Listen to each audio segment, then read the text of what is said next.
ভগবান জগন্নাথ দেব একবার চুরি করে কাঁঠাল খেতে যান। কেন জানেন? তাহলে শুনুন। একবার ভগবান জগন্নাথ দেবের কাঁঠাল খেতে খুব ইচ্ছা করে। তখন ভগবান তার সখা ও পরম ভক্ত রঘুদাসকে বলেন, চলো সখা, আজ আমরা রাজার বাগান থেকে কাঁঠাল চুরি করব।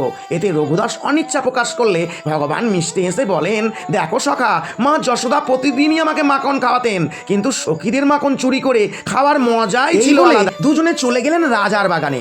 বাগানে গিয়ে রঘুদাসকে বললেন, তুমি গাছের ওপরে উঠে বড় বড় কাঁঠালগুলি নিচে ফেলো, আমি নিচে থেকে ধরে নেব।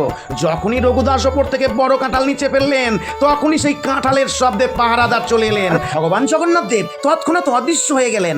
এরপর পাহারাদাররা রঘুদাসকে রাজার কাছে ধরে নিয়ে গেলে তিনি সমস্ত কথা রাজাকে খুলে বললেন। তখন রাজা সমস্ত শুনে রঘুদাসকে বললেন, সত্যি রঘু, তুমি ভাগ্যবান, তাই ভগবানের এই লীলার দর্শন পেলে। আর আজ থেকে আমি আমার কাঁঠালের বাগান প্রভু জগন্নাথ দেবকে উৎসর্গ করলাম। পুরী গেলে সেই কাঁঠালের বাগান আজও দেখতে পাবেন। আপনি যদি কলিযুগের সবচেয়ে জাগ্রত ভগবান জগন্নাথ দেবের এই মহিমাকে সামান্যতম বিশ্বাস করেন, তাহলে ভগবানের আশীর্বাদ পেতে ভিডিওটি প্রচুর শেয়ার করতে ভুলে যাবেন না।